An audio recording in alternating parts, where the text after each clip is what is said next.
नमस्कार दोस्तों। आज की ये वीडियो मैं इस टॉपिक पे लेके आया हूँ कि न्यू पपी लेते टाइम किन-किन बातों का ध्यान रखना चाहिए। क्योंकि अब देखो सीज़न वो आ रहा है कि लोग काफ़ी ज़्यादा न्यू पपी ओन करेंगे क्योंकि जो भयंकर जो ठंड थी वो जा चुकी है, गर्मी आने वाली है। तो ये जो महीना होता है ना फरवरी, मार्च का महीना ये एकदम परफेक्ट होता है एक न्यू पपी लेने के लिए।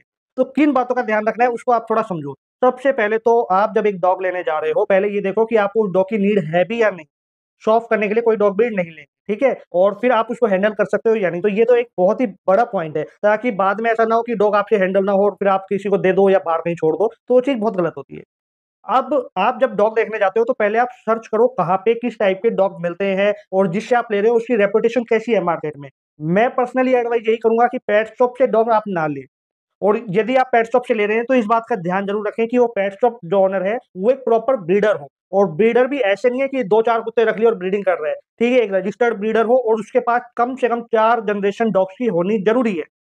तब उसको एक प्रॉपर ब्रीडर आप कह सकते हैं कि हाँ, ये ब्रीडिंग कर रहा है और अच्छी क्वालिटी के ऊपर काम कर रहा है। फिर पपी आप खुद जाके देखिए, चेक करके लेके आइए, ठीक है? आप पपी लेते टाइम आपको क्या देखना है, जब हम एक छोटा न्यू पपी लेने जा रहे हैं, तो 2 महीने से कम एज का पपी आपको बिल्कुल नहीं लेना। पहला पॉइंट तो ये हो गया। दूसरी बात है, जब आप उसको लेने जाते हो, तो आप उसको देखो कि उसकी मूवमेंट कैसी है, किस तरीके से वो खेल रहा है, एक्टिव है या नहीं है। कभी ऐसा ना हो कि सुस्त पड़ा हो और जो ब्रीडर है, वो उठा के लाके आपको बच्चा दे दे और आप ले आएँ। उसको थोड़ी देर उसके पास टाइम स्पेंड कीजिए, बाकी और भी पपी होंगे उनके साथ भी आप टाइम स्पेंड कीजिए, तो आपको आइडिया हो जाएगा कि कौन-सा पपी ज़्यादा एक्टिव है, ठीक है? उस समय आपको इस चीज़ का ध्यान रखना है कि पपी ना तो डरा हुआ होना चाहिए और ना थोड़ा एग्रेसिव टाइप का होना चाहिए, क्योंकि ये दोनों ही सिचुएशंस में आप ईज़िली हैंडल नहीं कर पाएँगे घर के अंदर। एकदम फ्रेंडली पपी हो, अच्छा हो, ठीक है, खुश हो, फिर आप उसको बोलिए ब्रीडर को कि भैया आप इसको थोड़ा खाना खा के दिखाइए। वो खाना खाएगा तो आप चेक कर सकते हो कि खाना प्रॉपर खा रहा है या नहीं। जो बाउल है वो उसने पूरा साफ किया है या नहीं। यदि वो बाउल के अंदर थोड़ा खाना छोड़ रहा है, तो कहीं न कहीं वो थोड़ा बीमार है। तो इस चीज़ का भी ध्यान रखना है।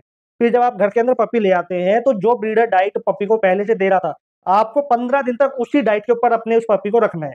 फिर आप धीरे-धीरे चेंज कर सकते हैं, एकदम से चेंज नहीं करना, धीरे-धीरे। जब आप पपी लेके आ रहे हैं, उसके साथ आपको जो मेडिसिन्स लेनी है, उनका ध्यान रखना और वो मेडिसिन्स वेटरिनेरियंस की नज़र में ही लेना है और एक वेटरिनेरियन से सलाह लेके ही लेना है। क्या लेनी है मेडिसिन? सबसे पहले तो आपको लेनी है डिवॉर्मिंग की दवाई और वो वेटरिनेरियन आपको बताएगा कि इसकी डिवॉर्मिंग कब करनी है। ब्रीडर्स ने तो कर चुकी होगी, ठीक है? उसके बाद आपको भी करनी होती है, तो वो आपको आपका वेटरिनेरियन बताएगा। फिर आपको लेनी है डाइजेस्ट की दवाई कि खाना जब वो खाए, तो खाना उसका डाइजेस्ट हो जाए। लूज़ मोशन की दवाई, वोमिटिंग की दवाई और फीवर की दवाई।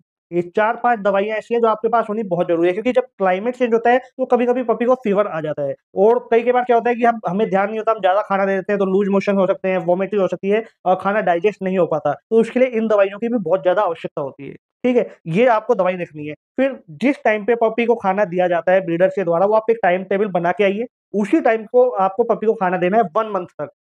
15 दिन के बाद आप अपने हिसाब से डाइट चेंज कर सकते हैं, लेकिन जो टाइमिंग है आपको वही रखनी है। फिर जब आप पपी 3 महीने का हो जाएगा, 3 साढ़े 3 महीने का, फिर आप अपने हिसाब से मैं तो यही सलाह दूँगा कि एक वेटरिनेरियन से एडवाइस लेके पपी के खाने का टाइम चेंज कीजिए।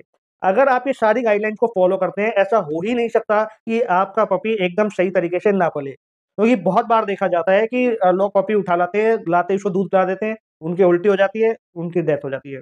ये एक्सपीरियंस मेरा खुद का भी रहा है। मैंने एक बार पिटबुल फीमेल ली थी, छोटा पपी था वो, ठीक है? अच्छा मेरे को तो इतना मालूम था कि इसको दूध नहीं देना, मैं घर के अंदर उसको छोड़ के गया हूँ, तो पीछे से क्या हुआ कि जो मेरे घर वाले थे उन्होंने उस डॉग को क्या किया कि दूध पिला दिया।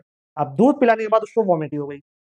वोमिटिंग होने के बाद लूज़ मोशन हो गए। अब आप सोचो कि डेढ़ से 2 महीने के पपी के लूज़ मोशन और वोमिटिंग इतनी ज़्यादा हो रही है, तो उसको बचा पाना थोड़ा डिफ़िकल्ट हो जाता है। तो उसको मुझे बहुत दुःख है कि मैं उसको नहीं बचा पाया। तो इसलिए मैं ये आपके लिए वीडियो लेके आया हूँ कि आप ये गलती मत करना, ठीक है? ऐसा नहीं होना चाहिए कि यार मेरे पास तो एक पिटबुल है, ये सब डाइजेस्ट कर लेता है। मैं पिटबुल की स्टोरी बता रहा हूँ आपको, ठीक है? या कोई बड़ा ऐसा डॉग ब्रीड है खतरनाक, अरे इसमें कुछ नहीं होगा, इसको दे दो। भैया सारे पपीज़ स्टार्टिंग में बच्चे ही होते हैं और उनको उस तरीके से ही ट्रीट किया जाता है। आशा करता हूँ ये वीडियो इन्फॉर्मेटिव लगी होगी। अगर इन्फॉर्मेटिव लगी है तो उन लोगों तक ज़रूर शेयर कर देना जो एक न्यू पपी लेने जा रहे हैं। नमस्कार।